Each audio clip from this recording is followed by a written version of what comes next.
Ano ba? Ano ba yun yung Choc Avenue? Saan na? Choco Avenue. Choc Avenue. Saan nga? Oh. So, may isang Rosa meron pero magkano? Oo, yun. Kasi Diba? yung Mars kasi dito is 150. 150. So, ang regular price niya, guys, is only...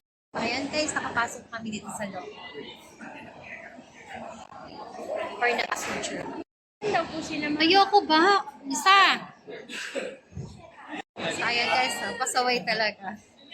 Pasaway yung dalawa. Oh. Pasaway silang dalawa. Oh. May 6 hours flight mo. Wait lang, so ayan guys, meron pa naman akong allowance na 3 hours. Total nakapag-check-in na naman ako guys. Ano yon? Anong hours flight mo? Mamaya pa, alauna. Saan ka mapupunta?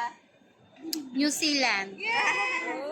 Kaya. So ayan po guys, nalulungkot sila sa pag-alis ko guys. Ayan, sobrang lungkot nila. Nak! Ayan o, diba? Hahatid nila ako ngayon guys. Kaya wala ko makakancel yung flight ko. Pag nakita niyo ako na hindi nakaalis, sabihin, kinancel ko na lang kasi, medyo malakas yung air pressure daw po guys. Ayan.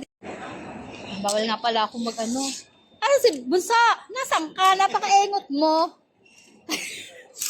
Aray ko. Engot ka talaga. Ayun na si Justina.